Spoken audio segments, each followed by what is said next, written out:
श्री राम समर्थ। अप्रैल 4। संत कैसे होते हैं? जो अपनी बुद्धिमानी अलग रखकर संत की शरण में जाता है वही सच्चा साधक है। जिसे सारी सृष्टि राम रूप दिखाई देती है और जो शिष्य को भी राम रूप में ही देखता है वही सच्चा गुरु है।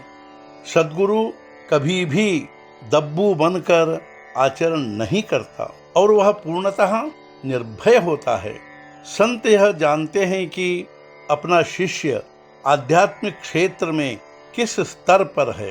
देह बुद्धि के लोग विषयों के दास होते हैं, किंतु संत विषयों पर मात करके मालिक बनते हैं। संतों को जो समाधान होता है उसका अनुभव हम कर पाए या उसकी रुचि हम में निर्माण हुई तो समझे कि संतों का अनुभव हम में जागृत हुआ। औषधि कौन सी है यह मालूम न होते हुए भी यदि रोगी श्रद्धा से वह लेता है तो उसका परिणाम होता है। या यदि कोई रसोई नहीं बना पाता है तो भी वह भोजन का स्वाद समझता है और पेट भर खा सकता है। उसी प्रकार कोई ज्ञान का अनुभव ले पाएगा लेकिन शब्दों में वह कह पाएगा ही ऐसी बात नहीं। नमक खारा है इसका हमें दुख नहीं होता।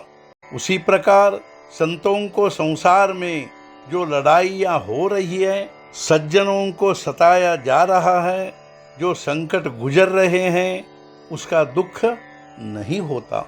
उनको दुख नहीं होता इसका मतलब ऐसा नहीं कि उनको ये बातें पसंद हैं, किंतु जैसे नमक हमेशा खारा ही रहेगा वैसे संसार में ऐसे व्यवहार होते ही रहेंगे।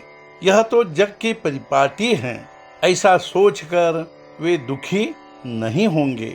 किंतु नमक की मात्रा अधिक होने पर जैसे खारापन हम सह नहीं पाते वैसे संत भी दुख सह नहीं पाएंगे।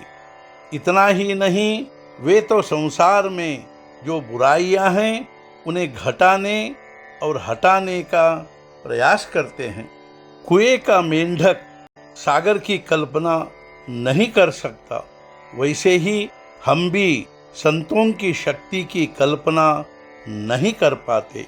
संत भी जीवन के प्रारंभ में हमारी ही तरह थे, किंतु अनुसंधान के मार्ग से वे ऊंचे स्थान पर पहुंचे। हमें संत ढूंढने की कतई आवश्यकता नहीं है। यदि हमारी श्रद्धा बलवती होगी तो संत हमें ढूंढते हुए अपने पास आएंगे। हमारी भावना कैसी है यह संत जानते हैं। संत खुफिया पुलिस की तरह होते हैं। वे हम में ही हमारी तरह होते हैं, किंतु हम पहचान नहीं पाते। अपने शरीर की अवस्था कैसी है यह संत जानते हैं, इसलिए वे बीमारी की चिंता नहीं करते। किसी को क्यों न हो यह भुगतना ही पड़ता है।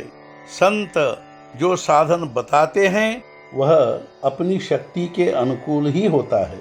संतों के द्वारा कहा गया बोध कुछ मात्रा में तो आचरण में लाए। आज का मुख्य विचार, संत जैसे बोलते हैं वैसे आचरण करते हैं। हम बोलते अच्छा है लेकिन आचरण उसके विपरीत करते हैं। सद्गुरुनाथ महाराज की जय। जय जय रघुवीर समर्थ।